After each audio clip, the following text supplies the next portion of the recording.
अर्जुन शिष्य के तरह अर्पण कर रहे हैं कि अब मैं आपका शिष्य हूं, अब मुझे आप बताइए अच्छा क्या है और बुरा क्या है। तो दोस्ती की बातचीत अलग होती है और गुरु शिष्य की बातचीत अलग होती है, राइट। जैसे पिता पुत्र, वो दोनों बात करेंगे तो अलग होगा। हम कहते हैं भाई बेटा दोस्त के जैसा होना चाहिए, लेकिन दोस्तों की बातचीत अलग होती है, पिता पुत्र की बातचीत अलग होती है। तो अर्जुन अब मित्र के रूप में नहीं बल्कि एक शिष्य के रूप में कृष्ण से प्रश्न पूछ रहे हैं कि मेरे लिए अच्छा क्या है बताइए। जीवन में हमेशा व्यक्ति दुविधाओं में पड़ते रहता है और इसलिए उसे हमेशा अपने से श्रेष्ठ व्यक्ति से मार्गदर्शन लेने की आवश्यकता पड़ती है और ऐसे ही व्यक्ति को गुरु कहते हैं। किसी श्रेष्ठ व्यक्ति को समर्पण करके उसकी बात सुनना और उसके अनुसार चलना, यही गुरु शिष्य संबंध कहलाता है। तो किसी एक लेखक ने एक किताब लिखी थी, टीचर्स आर नॉट रिक्वायर्ड, गुरु की जरूरत नहीं है, लेकिन यह जानने के लिए कि गुरु की जरूरत नहीं है, व्यक्ति को वह किताब पढ़नी होगी। और जब व्यक्ति वह किताब पढ़ेगा, इसका मतलब उस किताब का जो लेखक है वह तो उसका गुरु बन गया। यानी यह जानने के लिए भी कि जीवन में गुरु की आवश्यकता नहीं है, आपको गुरु की आवश्यकता पड़ेगी। यानी इसका अर्थ है कि बिना गुरु के हम जीवन में कुछ प्राप्त नहीं कर सकते। और आधुनिक इतिहास में भी और प्राचीन इतिहास में भी अनेक उदाहरण हैं।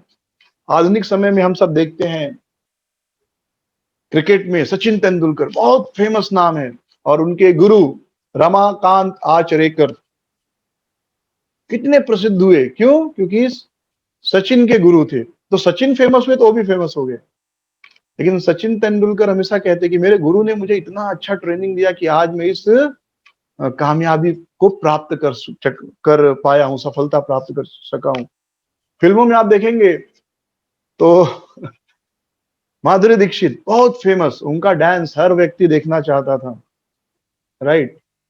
और वो डिंग डोंग डिंग 1 2 3 1 2 3 बहुत फेमस है, उस समय तो हर बच्चा गुनगुनाता था। और जो उनके कोरियोग्राफर थे, डांस गुरु, कौन थी? सरोज खान।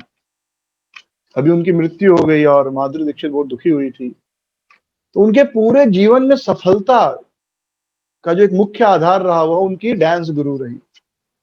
आप हम इतिहास में जाते हैं और देखते हैं चंद्रगुप्त मौर्य, एक साधारण व्यक्ति, एक बकरी चराने वाला साधारण गडेरिया, और जब वो गुरु के संपर्क में आया, विष्णुगुप्त चाणक्य के संपर्क में आया, तो चाणक्य ने उसे, उस एक साधारण बकरी चराने वाले व्यक्ति को पूरे मगध का और कहा जाए तो पूरे भारत का सम्राट बना दिया अपने मार्गदर्शन द्वारा। तो यह गुरु की शक्ति होती है। गुरु के, अगर एक प्रामाणिक गुरु मिल जाए, एक वास्तविक गुरु मिल जाए तो आपका परम भाग्य है। बहुत बहुत जन्मों के पुण्य के बाद एक अच्छा गुरु मिल पाता है। इसलिए कहते ना, गुरु गोविंद दोऊ खड़े काके लागू पाओ, बलिहारी गुरु आपने गोविंद दियो बताए। तो चंद्रगुप्त मौर्य क्या थे? कुछ नहीं थे और जीवन भर बकरी चराते रहते, लेकिन उनके जीवन में गुरु का पदार्पण हुआ। विष्णुगुप्त चाणक्य उनके जीवन में आए और उनका पूरा जीवन बदल गया। एक जमीन पर रहने वाला व्यक्ति सीधे राजा बन गया। भागवतम में हम देखते हैं बार बार बृहस्पति, जो कि देवताओं के गुरु हैं, जब तक बृहस्पति जी की कृपा थी देवता कोई युद्ध नहीं हारे।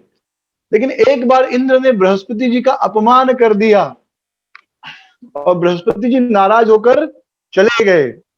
और जैसे ही दानव दैत्यों को ये बात पता चली, दानवों ने, दैत्यों ने आक्रमण कर दिया इंद्र पर, बलि महाराज ने आक्रमण कर दिया इंद्र पर और पूरा इंद्र का साम्राज्य, स्वर्ग का राज्य बलि महाराज ने प्राप्त कर लिया अपने गुरु शुक्राचार्य की सहयोग से। तो इंद्र के गुरु नाराज हो गए और बलि महाराज के जो गुरु थे शुक्राचार्य, उनकी मदद से शुक्राचार्य ने इंद्र को पराजित करके स्वर्ग का राज्य प्राप्त कर लिया। और बाद में जब वामन देव आए, यद्यपि वामन देव भगवान है, परंतु जब बलि महाराज ने अपने गुरु की बात को नहीं माना, वामन देव ने कहा मुझे 3 पग भूमि चाहिए। शुक्राचार्य ने कहा बलि ये धूर्त है, ये स्वयं विष्णु आए हैं, ये 3 पग भूमि मांगने के बदले आपसे सारा आपका जो पूरा साम्राज्य है ले लेंगे, और आपको तो 2 ही भूमि में 2 ही पग में आपका सब कुछ ले लेंगे, तीसरा पैर तो रखने के लिए आपके पास कोई जगह ही नहीं रहेगी उनको देने के लिए। लेकिन बलि महाराज ने अपने गुरु की अवज्ञा कर दी, अपने गुरु की बात नहीं मानी, और क्या हुआ, सारा साम्राज्य उनका समाप्त हो गया।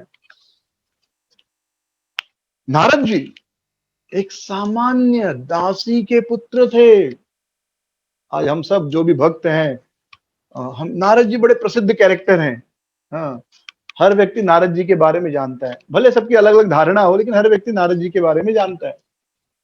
तो नारद जी एक साधारण दासी पुत्र थे, लेकिन जब कुछ साधु लोगों का संग प्राप्त हुआ, उन्होंने उनकी सेवा की, शिष्य के रूप में उनकी शरण ली, उन साधुओं ने उनको भगवत गीता भागवतम सिखाई, और नारद जैसे एक साधारण दासी पुत्र को भगवान के दर्शन प्राप्त हुए।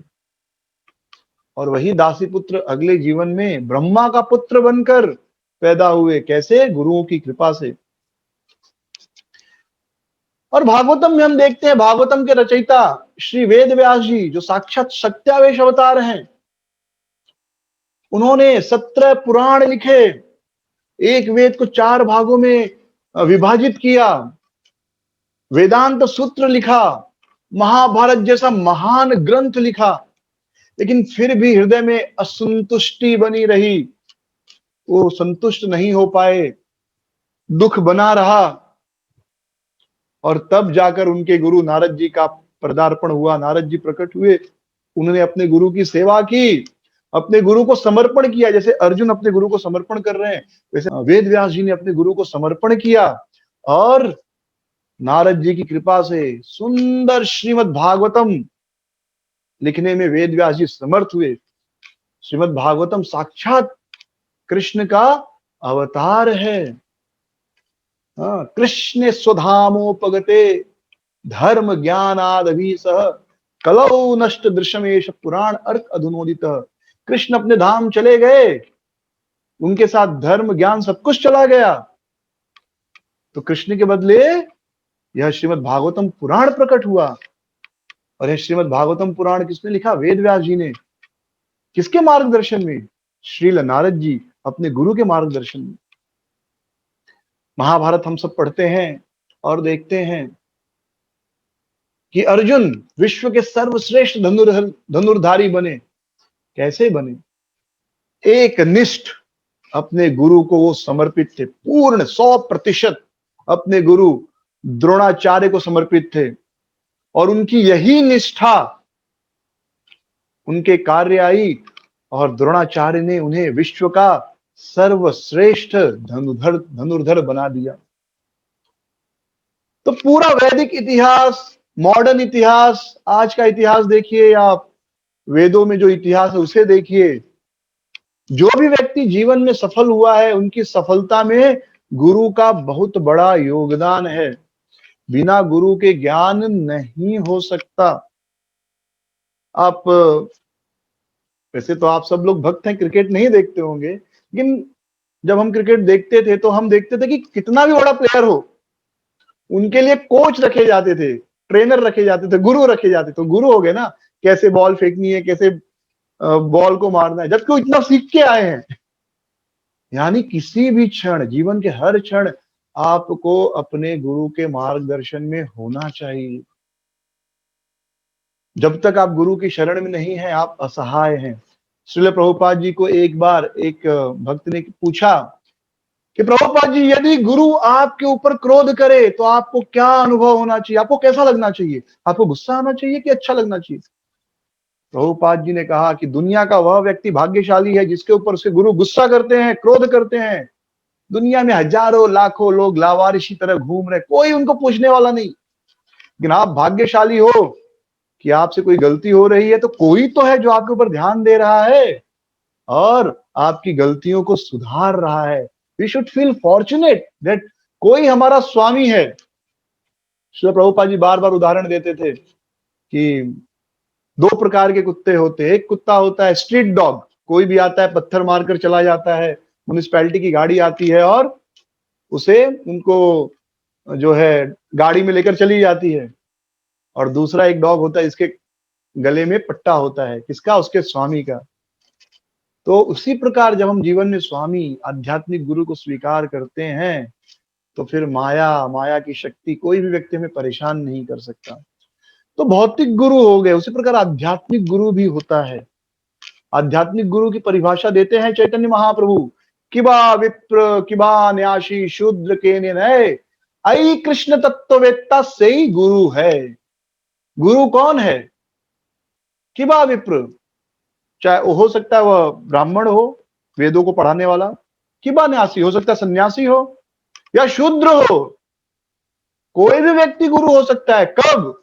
ऐ कृष्ण तत्ववेत्ता, यदि उसे कृष्ण तत्व के बारे में पता है, यदि उसे भगवान के बारे में पता है, तो वह व्यक्ति गुरु है।